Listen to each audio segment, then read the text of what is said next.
Amazing. Positive. Vibrant. Brilliant. It's incredible.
The best thing about Caterham School is the staff, and they always give you the best opportunity and they're always there for you. Every lesson is just, I come in with a smile on my face because I love it. Anything that you like, you get to do. There's so many opportunities. So many opportunities you have here. The opportunities that come to you, so many different types of people that you find friends really easily. It's how kind everyone is and how helpful everyone is. You never feel left out or lonely, you're just always really happy.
Thank you so much, Mr. Ennis, for playing that wonderful video.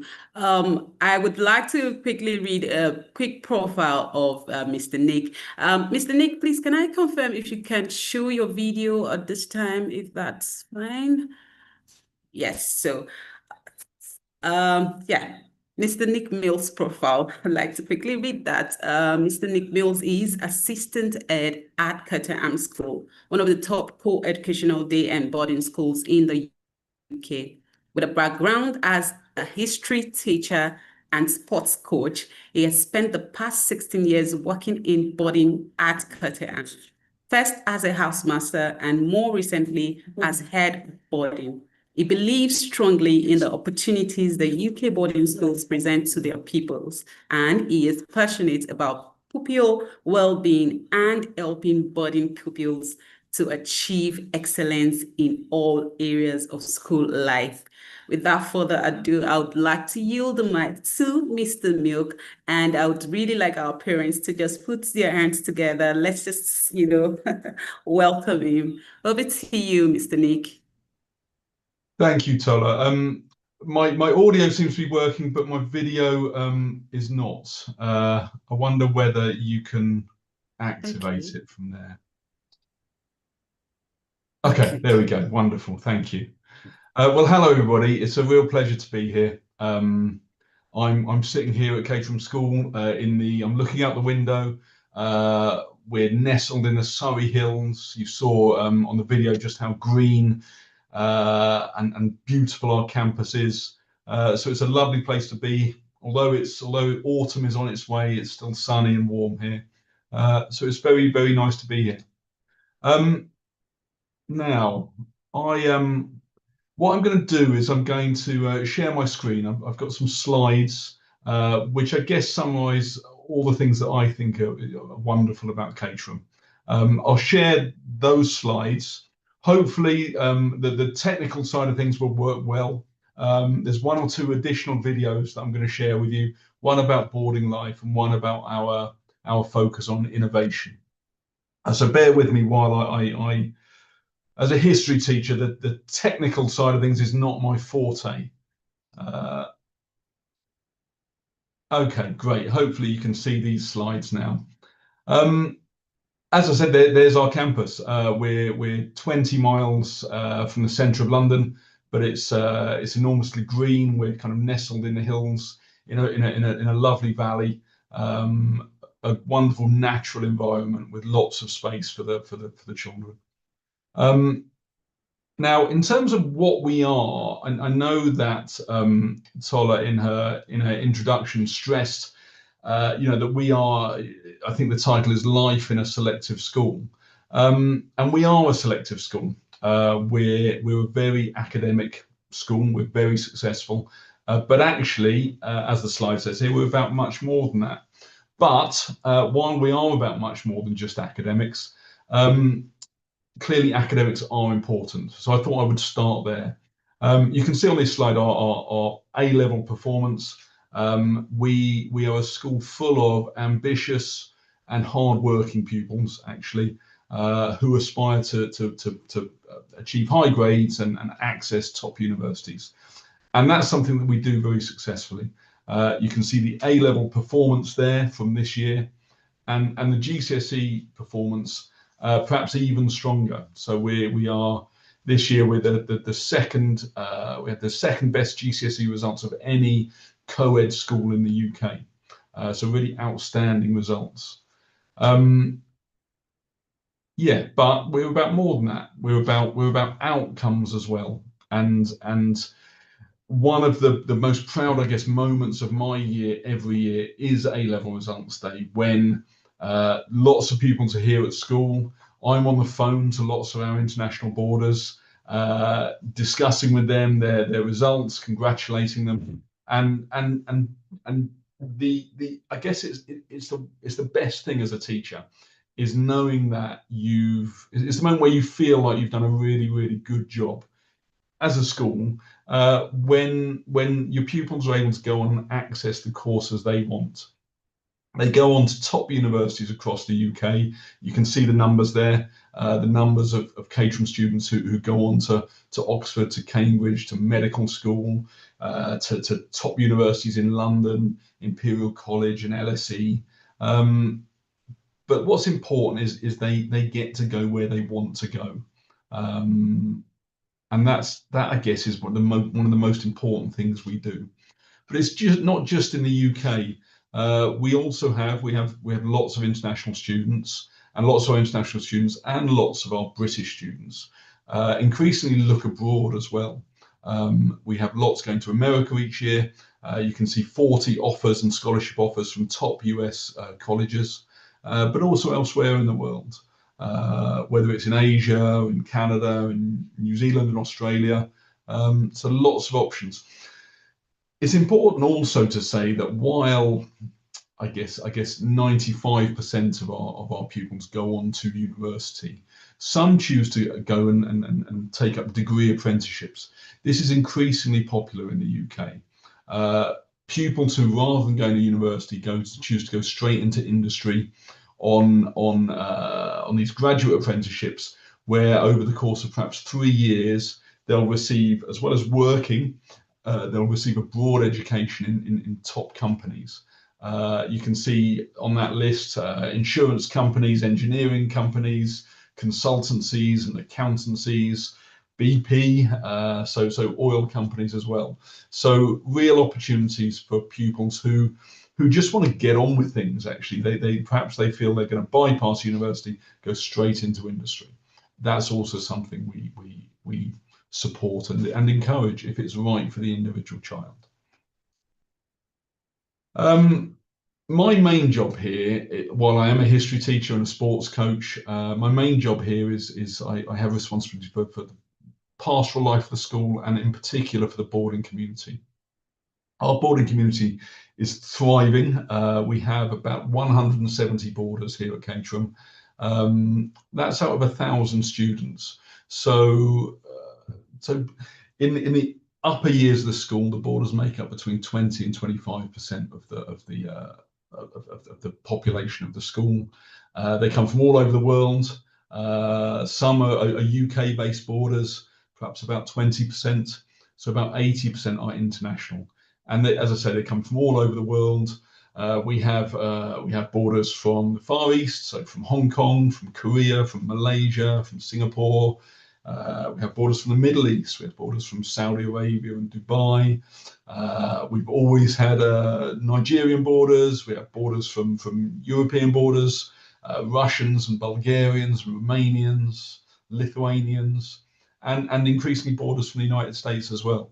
So it's really international, and it's a really happy and thriving community. I've worked here in boarding now for 18 years.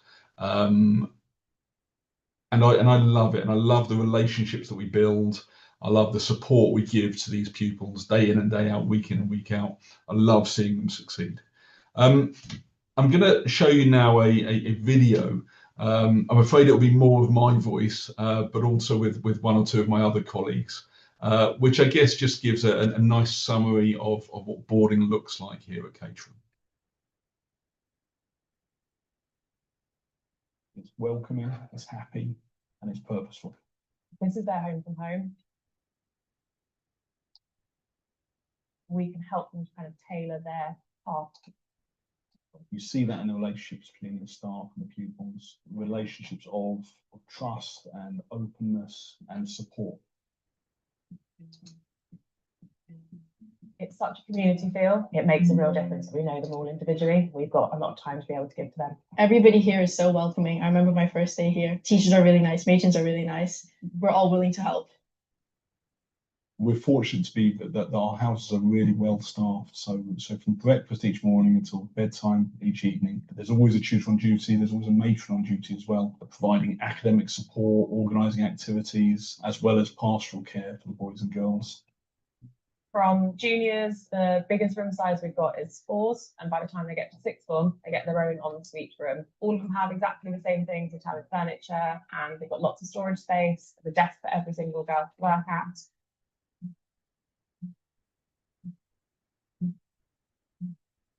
I think if you ask the boarders what their favourite thing about boarding is, I think they would say their friends. You make a lot of new friends and friendships that last. I think it's definitely the people, and also because the boarding community is super tight-knit. Coming here, I was a little bit scared to make friends, but after all, like, everyone's super nice and everyone's also very welcoming, which is why I have so many friends now. The time they spend together, the volume of time they spend together really reinforces those friendships.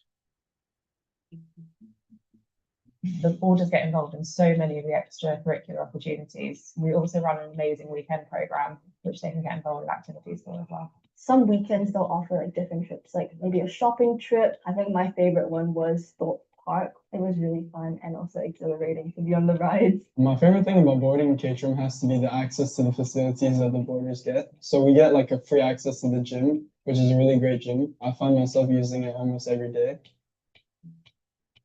We always try to go to watch England play football. We go to West End theatre shows. We go ice skating and paintballing, go-karting, as well as cultural trips to London, Oxford. Our location here in the southeast means we can access so many amazing towns and cities. So in Caterham, we have our own train station, which means we are only 45 minutes from being away from London. We're also very close to airports, so only half an hour from Gatwick and about an hour from Heathrow. So when the boarders go home for holidays, then they can get there quite easily. I think boarding is a good option in Caterham because it helps prepare you for university. I think it's really good life experience. Definitely very helpful for uni, I think. And it's just a great way to learn how to like sort of talk to people and like get to know new people, like new environments and stuff. Whatever challenges they encounter, the support is here to help them through, to help them to develop that independence. We give every student the opportunity to find their own route. We allow them to discover new opportunities, and we kind of foster an environment for them to be able to flourish.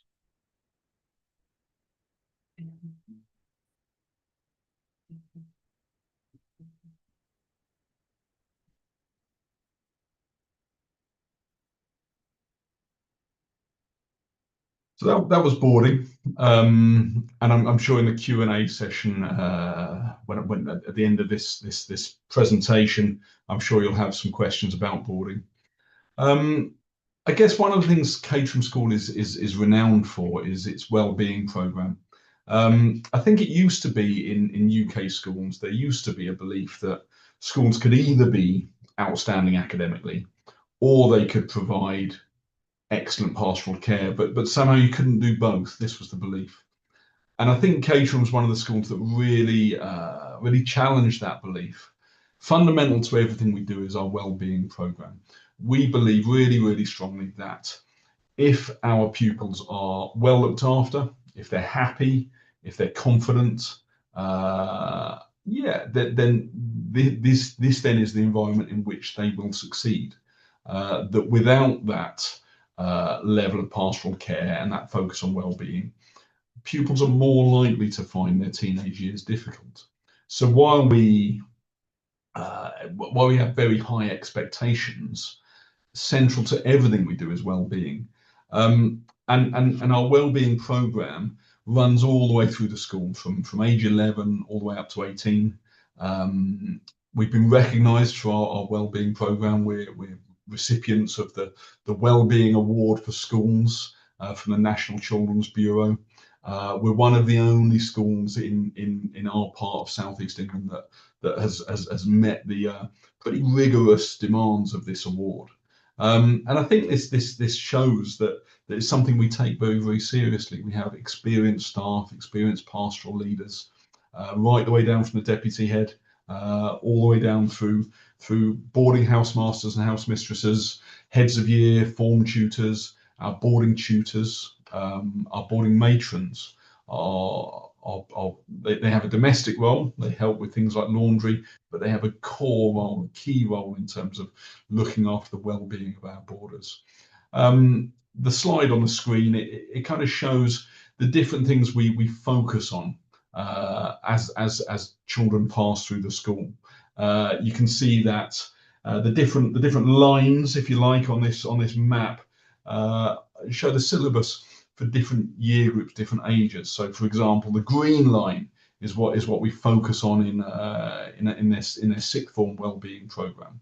But you can see there's some things that are consistent all the way through.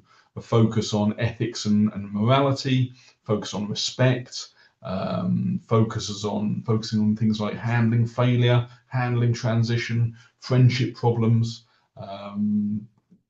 individual health. So it's something we take very seriously and something we do very well. Of course, one of the great things about schools like Caterham is the breadth of experience that our pupils can have. We've seen the academic results, and academic results are strong right across the curriculum. But actually, the breadth of opportunity is enormous here at Caterham. From you can see the slides from drama and music through the cadet force. You can see two very happy girls there, just about to go up and fly a plane for the first time. Engineering, the boys on the top right. We have a link up with a very historic car company in the UK called Caterham Cars. That the company was originally based here in Caterham, and they provide us with sports car kits. We have an engineering group in the sixth form who will build the car each year. So real opportunities there. I guess, I mean, we have I think something like 120 different clubs and societies here at school, ranging from robotics and engineering to there's a cryptic crossword club, there's a really healthy chess society, an aviation group, almost as many opportunities as you can imagine. Sport as well is enormously strong. Again, we are a co-ed school. We offer main sports for girls and boys. For the boys, the main sports are rugby, hockey, cricket, athletics. For the girls, netball, hockey, lacrosse, and athletics. But there's lots and lots of other sports that we offer, from tennis and badminton, football. We have our first volleyball fixtures coming up. Our basketball is very popular, particularly amongst our international community. So a huge range of sports, but what's great about sport here is while we do cater for elite athletes, we have international athletes here in the school. We also cater for I guess everybody, for those boys and girls who want to play just for their health and for social interaction. So whether it's kind of Team GB or whether it's boys and girls playing for the B, C, or D team here, there's always opportunities. If your children want to play sport on a Saturday afternoon, there will be teams here that they can join.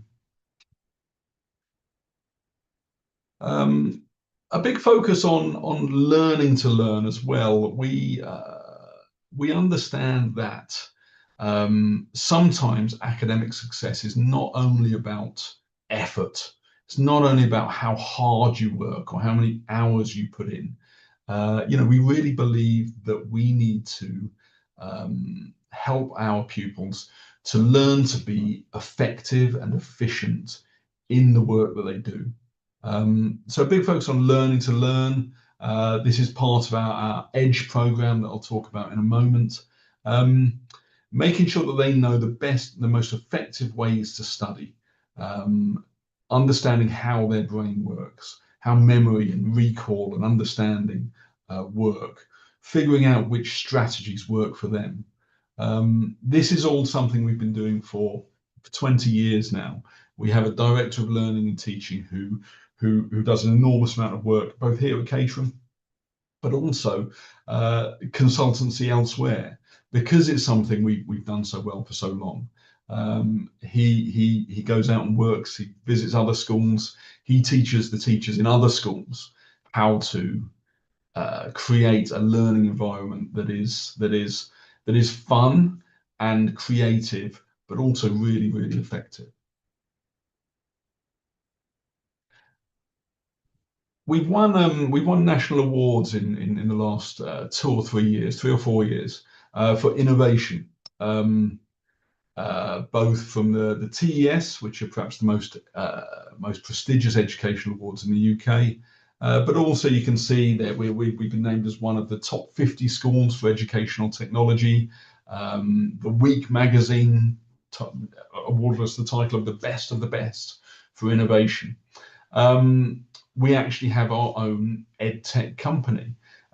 We've developed a product called Sphinx AI is the name of the company. We've developed an educational AI support app called RileyBot, which I guess is kind of like the best known AI vehicles, but it's designed very, very specifically for the needs of a school like ours. It's designed not just to provide our pupils with the answers they want, but actually to make them think and to take them through a series of steps to achieve the outcomes they want. It's an example of the sort of innovation that again, we have a national reputation for. We've developed a new part of our curriculum. It's called EDGE. EDGE stands for Explore, Develop, Grow and Evolve. It's a standalone part of our curriculum where pupils can focus on some of those skills that will be so important as they go out into the world. Skills of problem solving, creativity, communication, innovation, teamwork. These are the sort of things that our EDGE program focuses on. Kind of super curricular skills, the things actually that employers today, I think, really look for. I read a study recently that was suggesting that pupils who are 10, 11, 12 years old today, when they're going out into the workplace, lots of them will be doing jobs that do not yet exist. And our EDGE program, I guess, speaks to that. The idea that If we prepare our children for the jobs of today, they may no longer be relevant. The skills we give them may no longer be relevant. So we want to give them the transferable skills that will allow them to thrive in a rapidly changing world, rapidly changing industries. I have a short video to share with you again about our EDGE program, about innovation at Caterham more generally.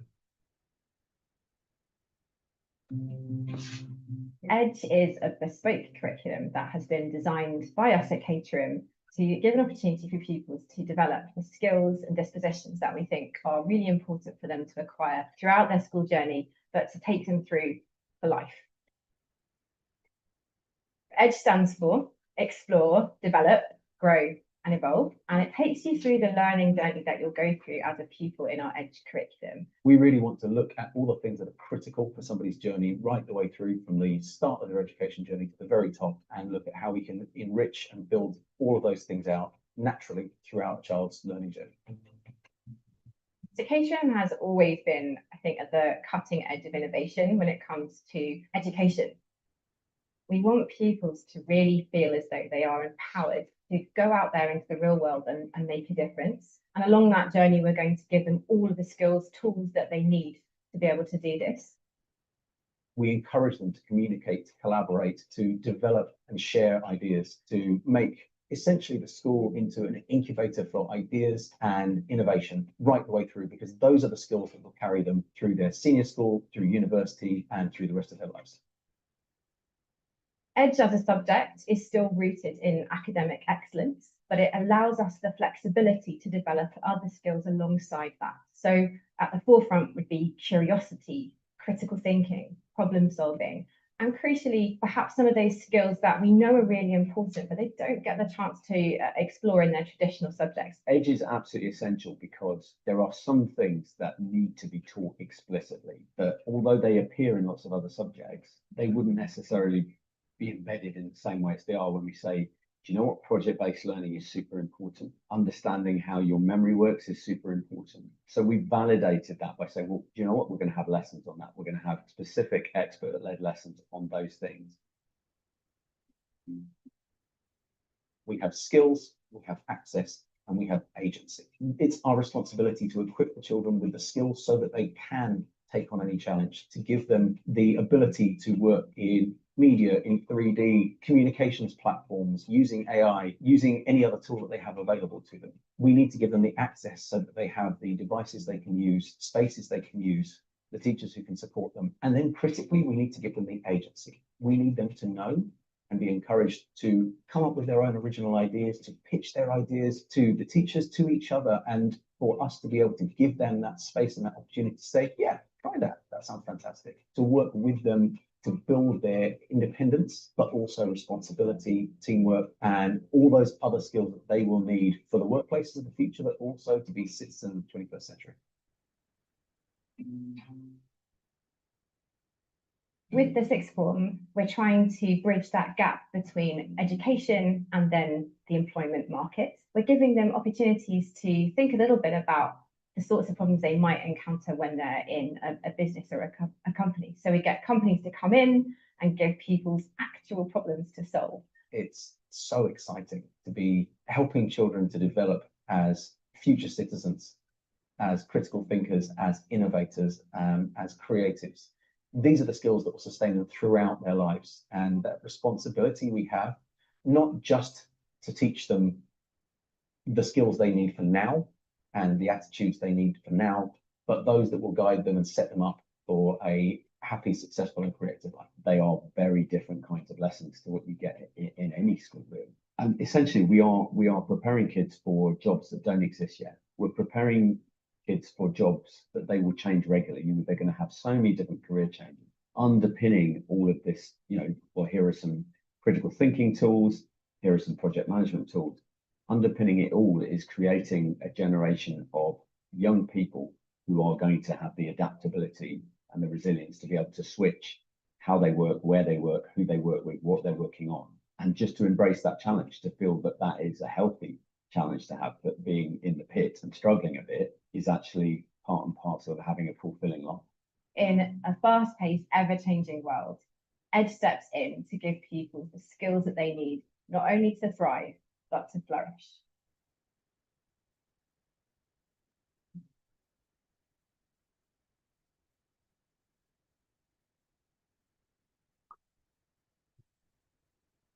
One other, I guess the last area of school life I thought I would talk about is our partnerships and alumni program. We're very aware that while we have this lovely setting in a wooded valley in the Surrey Hills, and sometimes it feels like the outside world is a long way away. It's enormously beautiful and safe here, but actually we're very aware that we do exist in a changing world, and we want our pupils to be part of that world as well. We do this partly through our partnerships program. We have partnerships with lots of local schools. We lead an organisation called the East Surrey Learning Partnership, where we work particularly with local primary schools to support learning in local schools. What form does that take? I mean, a couple of great examples are lots of our A-level mathematicians will teach what we call fizzy maths. This is a program where the brightest primary age kids from local primary schools come to us here, and our sixth formers teach them exciting maths lessons. It's a way of providing the brightest kids in those local schools with enrichment and excitement in their maths curriculum. Another great example is we have a partnership with a local school for disabled children. Our sixth formers have the opportunity to plan and deliver some of their sports provision. We run their summer sports day every year. These disabled children come to us, and it's our sixth formers who organise the sports day. The kids from the local school love this enormously, but our sixth formers, it's a wonderful experience. Lots of them, when they leave, they talk about this day as being one of the highlights of their time with us. So we have a real service ethos that also allows our sixth formers to develop skills and develop confidence. A great thing we do is called Caterham Connected. This is about helping it's really geared towards our sixth formers, towards recent leavers, so ex-pupils who are now off at UK universities. And the Caterham Connected program is a bit like a Caterham school version of LinkedIn. So it's a networking organisation, really. All of our sixth formers register for this, but so do to lots of our alumni, both recent and also older alumni, and huge numbers of our parent body as well. And what this means is that it's an opportunity for our sixth formers to begin to network, our alumni to have networking opportunities. So if those sixth formers are looking for work experience or interview practice or a work placement in a particular field, perhaps they're interested in, I don't know, aeronautical engineering or finance or law, they can probably find someone on this network who's in a position to help them to begin to achieve their goals. We also run in-person events, Caterham Connected events.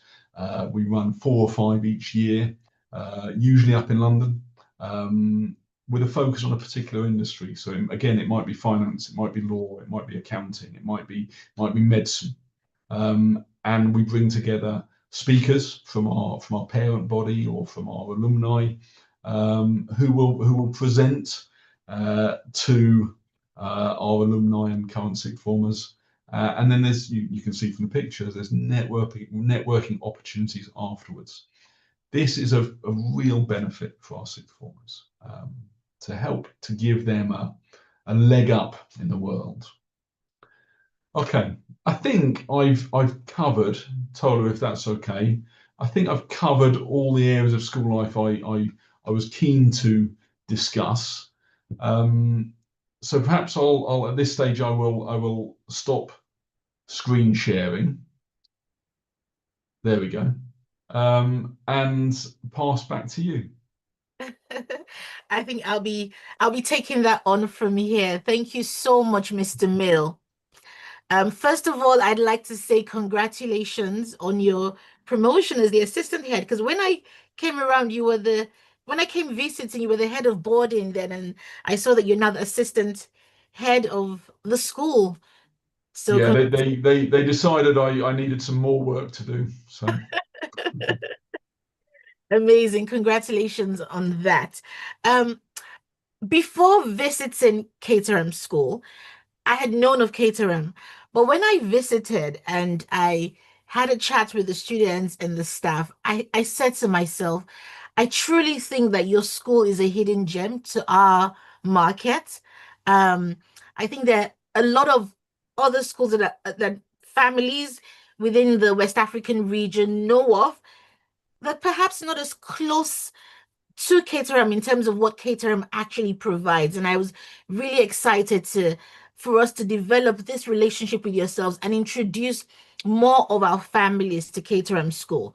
One of the things I like that is done at Caterham, and I'm going to be asking you questions about, is there's a world of enrichment opportunities beyond the academics in Caterham. It's actually phenomenal what you provide outside of the academics or in addition to the academics. And our company name is Brains and Butter. And the whole idea of butter is it's the added value, it's the value added. It's all those other things that make a difference to the core. And that's what you do so well at Caterham. So the AI tech startup, I think that's amazing. I saw the Edge program for the first time. I like the play on words. I think that was a really smart way of putting a really nice curriculum together. And I really liked what the lady said about bridging the gap between education and employment for sixth form students. I think that was so key and really developing a curriculum that supports that and embedding that in the timetable. Because they're doing 3 subjects. Yes, it's a lot, but there's a lot more preparation that needs to go on for them to get ready for university. So I think that is really amazing. Now, the theme for this webinar is thriving in a selective school. But I thought to myself, can we talk about boarding? Especially as many families, you will be amazed how many families still say to me, Dr. Alo, I'm not sure about this boarding. I'm not sure. Like, I don't want my child getting into drugs. I don't want them getting into some pranks. I don't want them, getting bullied. All sorts of fears that parents have about boarding. I started boarding at the age of 9, and I would do it all over again because it was one of the best things that happened to me. So much independence, deep friendships formed, and a whole host of other benefits. I thought I'll start with that question about boarding and why you think boarding is such a fantastic experience that everyone really should experience. Over to you. yeah, thanks, Dr. Allo. Well, I think it's all of the things, but the wonderful thing about boarding, wonderful things about boarding, are all the things you've just mentioned, actually. The friendships, it's just a wonderful thing. I see our boarders, how quickly they form those friendships. So I think usually if you join a new school, it can take a few weeks to really find new friends. I think for boarders, it happens much, much more quickly. We're just getting to the end of September now, and we had about 60 new boarders join us at the start of September. And within 10 days, I can be sat there in the dining hall at breakfast time or at dinner time, and you just hear the joy and excitement in those new friendships, because they live together, because they eat together, because they play together. Those friendships are formed really, really fast. And I think the other thing about boarding is I think sometimes parents think about their child going off to boarding school and imagine them being alone, I guess. I think one of the things is that all of the children in our boarding house who come from all around the world, they're all in the same situation. They support one another. Our boarders who have been here already for a year or 2 years, 3 years, 4 years, they still remember what it was like to be new, and they're enormously supportive. We have great prefect teams of our sixth form boarders who are really active in looking after the new younger boarders, helping them settle. So that side of things is great, the friendships. It's striking. I actually I was in Hong Kong last week, and I met up with lots of ex-pupils, alumni, who are now back in Hong Kong, having lots of them having gone on to university and studied PhDs and so on as well, and now they're back in Hong Kong. And you see them, and you see you see how much they share, how fond their memories are, how much we laugh about their time at the school. We're a very, very happy school. You mentioned about parental fears about, I don't know, alcohol or drugs or all the things that you think could go wrong. So I was a boarding housemaster for 15 years, and I've been head of boarding for perhaps 6 years now, as well as other bits of responsibility. I really believe, and so do my colleagues in boarding, that the most important thing for keeping children safe are the relationships between staff and pupils, and between the pupils themselves. And I think that's an enormous strength of ours, the openness, the trust between staff and pupils. Means that every child is really, really well known. I mentioned the matrons before. So the matrons they kind of look after the domestic life of the boarding house. They fix the snacks, they organise the laundry, they liaise with the maintenance team if something needs fixing. But what they're amazing at, and all of them are parents themselves, mostly parents with grown-up children now, and they have this incredible radar for when something isn't quite right with one of our boarders, and they pick it up. As a staff team, we're really focused on, we meet weekly, if not more frequently, to talk about the kids, talk who are we worried about. Yeah, and in my 15 years as a housemaster, I had one single issue with drugs here at Caterham. Just one single issue. With alcohol, maybe teenagers want to take risks and they want to experiment. We don't have a culture of kind of alcohol abuse amongst the boarders, and we deal with that if it happens. But actually, the boarders are very conscious of kind of that they have a responsibility to each other as well, to keep each other safe. So we're not a school where those are prominent features of boarding life. The other thing I'd say about our boarders, actually our international boarders, is they're hugely ambitious. They want to succeed, whether it's in music or drama, sport, or academics. They want to go on to top universities. When it comes to whether they'll work hard, if anything, my job is to hold them back, because they would work all night, and I have to remind them, no, you need to sleep, you need to get outside and exercise, because they are very focused, very ambitious. Thank you very much for that. I'll just ask one more question and then I'll go into the chat. I think it's harder for parents letting go of their children than it actually is for the students. So it's actually parents that really struggle with that letting go, more than the students. The students are actually excited to finally gain some independence away from home. But I guess the hidden worry a lot of parents have is teenage years are very interesting years. It's this transition between childhood and adulthood, and there's a lot of self-discovery, societal awareness, independence, all of that happening at the same time. What would you say in your experience um, has been the driving force in helping some of the boarders who have thrived really well and flourished? What have they done to really thrive very well within a boarding environment? I think being open to trying new things. Actually, we've talked about the range of opportunities here. Coming in, lots of boarders they'll arrive and there'll be things that they already love doing. Whether it's sport or as I say, music or drama or dance or whatever it is. But actually, to make the most of their time at a school like Caterham, is continuing to do the things that they love, but also trying new things.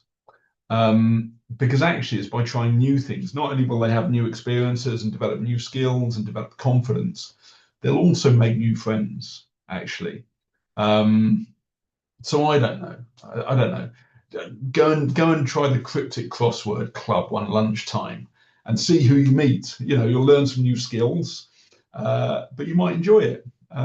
So it's trying new things, and being open to new experiences, I think.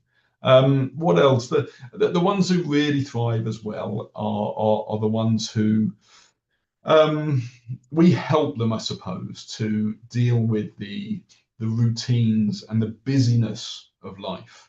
So what boarding does give is it gives structure. This is the time when they need to be at breakfast.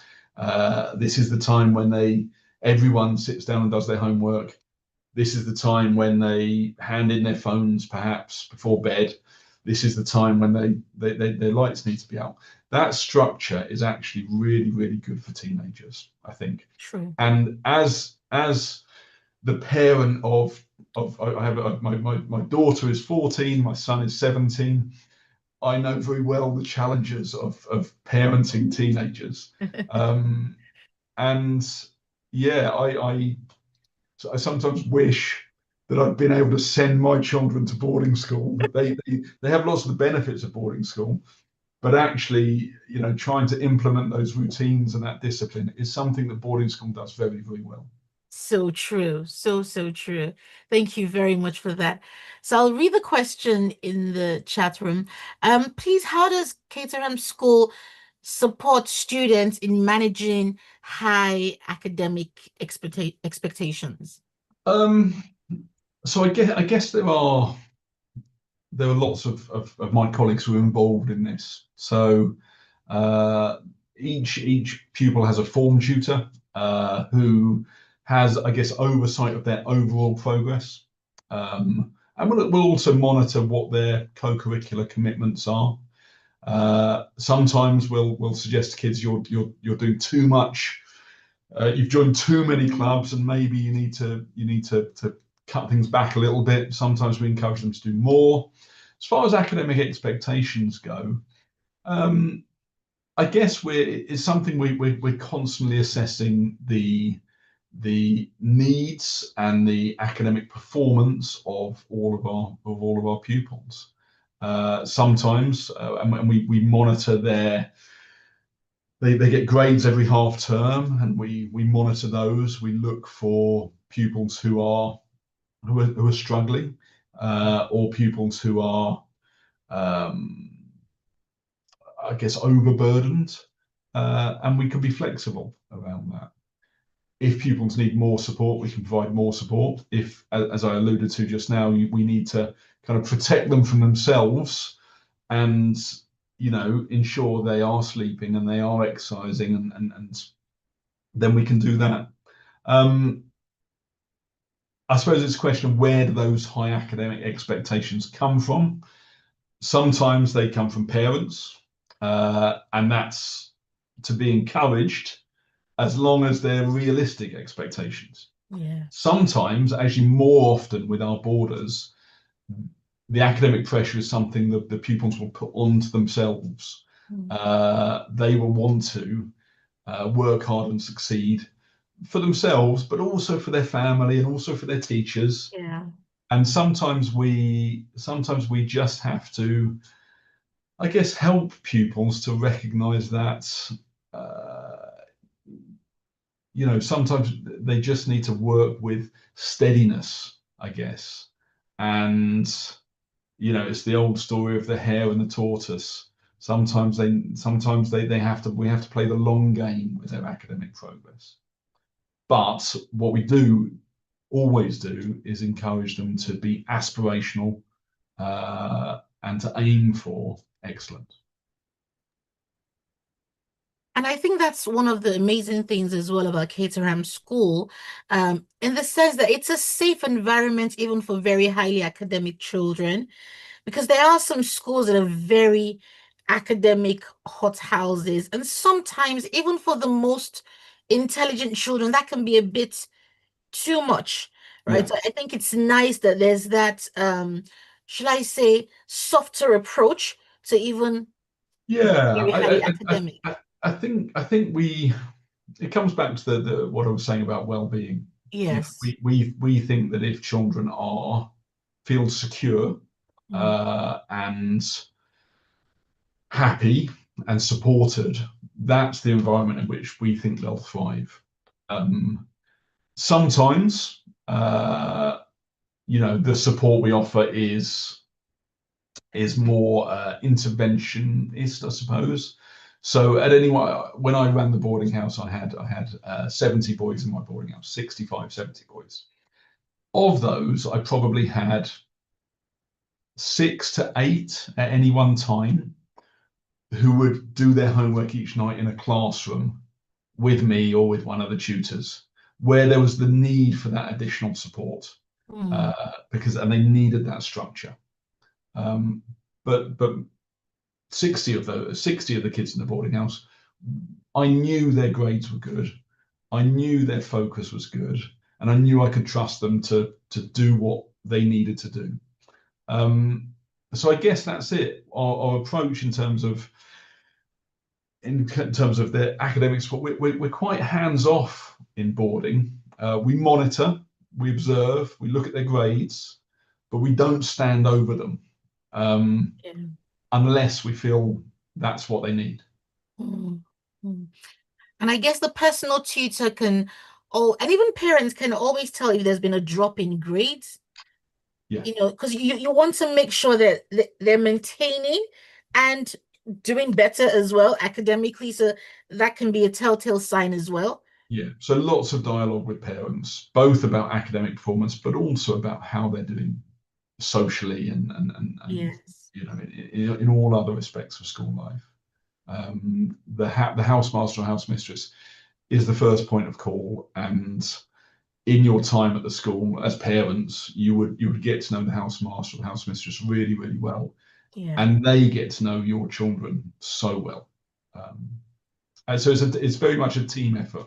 Yes, and I think that relationship between the parents and the house parents is so key. Yeah. It is crucial. And there's a thing here. I talk to parents, and they'll tell me that perhaps they once were at a UK boarding school, and they'll tell me stories of how they flew into Heathrow and arrived at and because of that, and they wouldn't see or speak to their parents for 3 months, and then they'd fly home. And of course, it's a very, very different world now with email and Zoom or Teams. Yeah. So the communication between parent and housemistress or housemaster can be daily. Yes. And yeah, I mean, I said I was in Hong Kong last week, and it was lovely to actually meet in person so many parents who I've shared screen time with, but actually to be in the same space was a lovely thing. Yes, I like that you mentioned that. I'm going to go back to the questions, and I know we just have a few minutes left. Boarding has changed over the years. Thank God for mobile phones and technology. Like, you would literally, perhaps maybe 30, 40 years ago, drop your child at boarding school, and that was it. There was no emailing, there was no mobile phones, no video calls, no Zoom technology. Perhaps maybe a few letters, that was it, and a few pictures. So it has really, really changed. And I think that communication between parents and their teenagers, their children, can happen even more often, and between the staff as well can happen even more often. So that's a welcome change. Okay, so one of the parents has asked quite a few questions. Okay, so I'll move to the next one after the previous one I shared.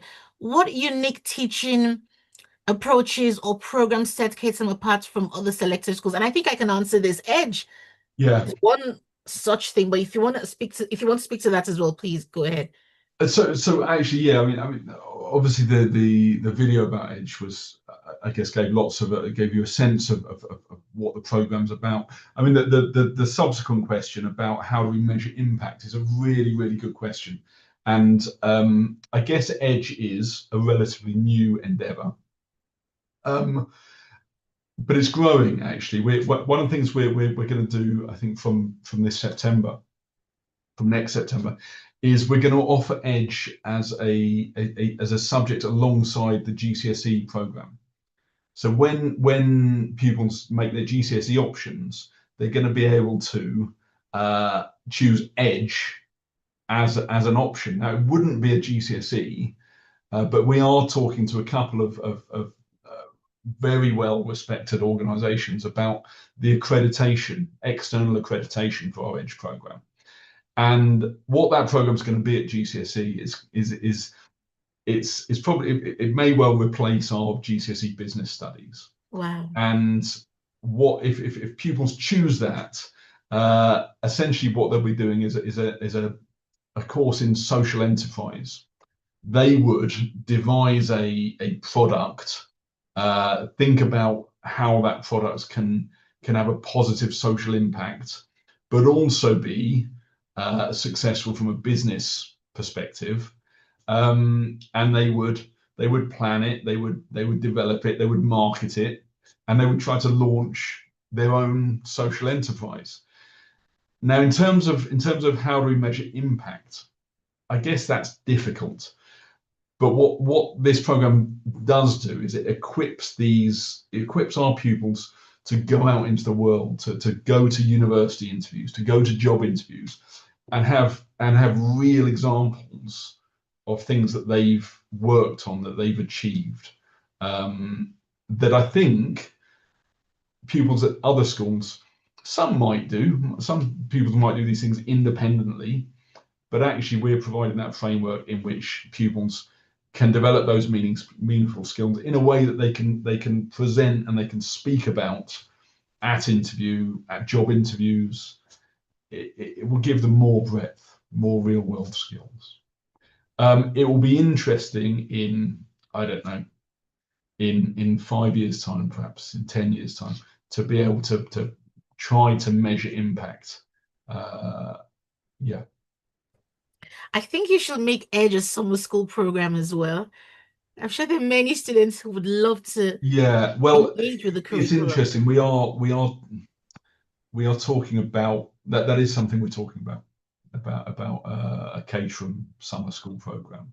And if we do that, yes, Edge will be a fundamental part of it. Yeah. So watch this space. We will. We will. And speaking of Edge in business, how about the STEM side of things? Can you quickly speak to us about STEM at Caterham? Yeah, I guess it pains me a little bit as a history teacher, but we definitely do have a reputation in academic terms for our maths and science provision.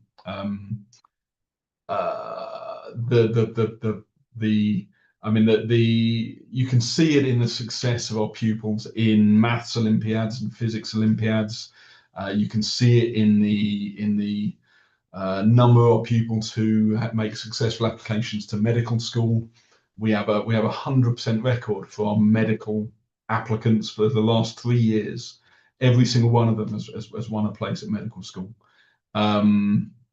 Yeah, our science block is new, lovely big labs, incredibly well resourced. As a history teacher, I'm used to classrooms full of books and I go up to the science department and I just see the kit, the experiments, the resources Yes. are fantastic. Yeah, so STEM provision is very good. What I'd also say is a really high proportion of our science teachers. I don't know whether you're aware, actually, one of the real challenges for schools in the UK is recruiting science teachers. Yes. Lots of. And even beyond the United Kingdom as well. Yeah. We have that in Nigeria as well. I mean, a really high proportion of our science teachers have PhDs. They have studied their subject. Wow. And a real niche part of their subject at a really, really high level. They're incredibly well qualified, but they're passionate about education. So within the science department, there are science societies, a chemistry society, a physics society, and a general science society, where they have, real scientists who have done real research, presenting to the sixth formers about their area of expertise, whatever it is. And I think it's quite inspirational for our scientists. Yeah. That is impressive. So I'll take the last question in the chat room, and he says, how does Caterham manage mobile phone use among boarders to ensure children stay connected with home? I think this is an amazing question, by the way. An amazing question. Because I've had a parent say to me, she saw that her daughter was literally on her phone till past midnight, and she's like, what is happening with this phone usage? So to ensure children stay connected with home while also remaining focused, safe, and fully engaged in school life. Thank you so much for that question. Yeah, over to you. Again, as I say, I'm the parent of two teenagers. I understand I fully understand the concerns that the subtext of this question, and this is something we constantly wrestle with, and our approach to this is constantly under review. So there are particular times of the day when our boarders can use their mobile phones. From the first year to the fifth year, so up to year 11, up to age 16, our pupils are not allowed to have their phones in school during the school day. So from 8:30 in the morning until 4 p.m, we have a no phones policy. The sixth formers can use their phones within the sixth form centre. So we don't have a culture where pupils are walking around school looking at their phone. Within boarding, we're very aware of the need that it's through the phone that our pupils maintain contact with family and with friends at home as well, and that's important. But there are times when that can happen. So, for example, we don't let them use their phones in the dining hall. We believe really, really strongly that when they come in and they sit down and they're having breakfast or they're having dinner, this is time when this is a social time with their friends. So the dining hall is a no phone zone.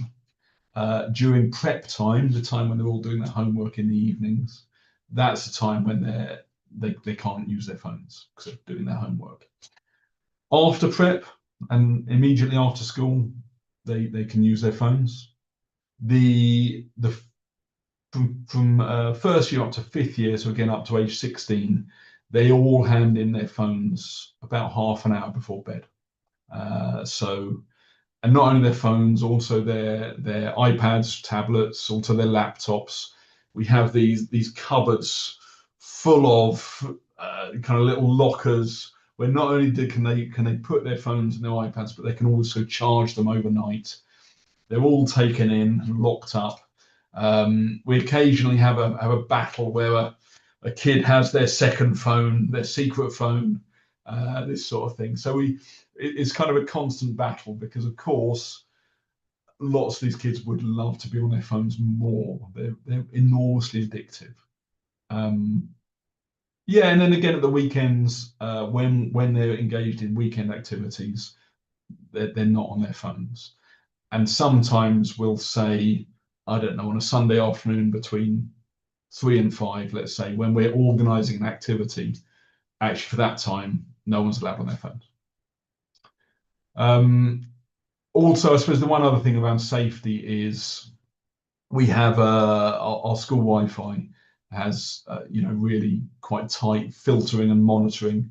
So if kids are accessing things that we feel are inappropriate, that we get alerts from that respect. The one other thing is actually I'd encourage parents to use the parental control setup on phones. So some of our boarding parents are really, really good at this, and they'll limit, they can only use Instagram for, I don't know, half an hour a day, or they can only look at TikTok for 45 minutes a day, whatever it is. And actually those controls, it's much more easy for parents to put those controls in place than it is for us. Thank you very much for that. Because, I mean, like you said, the truth is it is a challenge, managing and monitoring phone usage and the addiction to phones. But I can tell the Caterham obviously has measures that have been put in place to help as much as possible limit the addiction and the overwhelm that they have with their phones. Thank you. I've just seen another question. I don't know if you can take this because of our time. And what skills beyond academics do you believe are critical for long-term success? I think you've spoken to some of those already, even within the video. Yeah, if I was to pick out one thing, Yeah. I guess, I think communication skills actually. Hmm. I think being able to present. Yeah. I think skills of written communication, but also being able to communicate on a video call or in an interview, and that's about giving kids confidence and experience. Yes. That's making sure kids are used to speaking to adults. Actually, the last slide of the presentation with the Caterham Connected, the networking organization, such a powerful tool for that. When sixth formers will come along to one of the events and they'll be speaking to professionals in their 30s and 40s and 50s about their career aspirations, and just the confidence that can give kids to speak is powerful, I think. That's great. And just to close us out, so one of the questions we often get at Brains and Butters, obviously there's rising cost with the VAT and all that the independent sector has gone through. For international families, are there any sort of bursaries or discounts that can be discussed on fees, particularly as some of them have 3-4 children? Yeah. So it's not just that one child, it's other children involved as well. And yeah, so there are sibling discounts. So with I think put me on the spot. I think I don't know whether it's the second sibling or the third sibling. I think it might be the third sibling where there's discounts rather than the second. But I'm not 100% certain. There are we do offer scholarships, both academic scholarships, sports scholarships, music scholarships.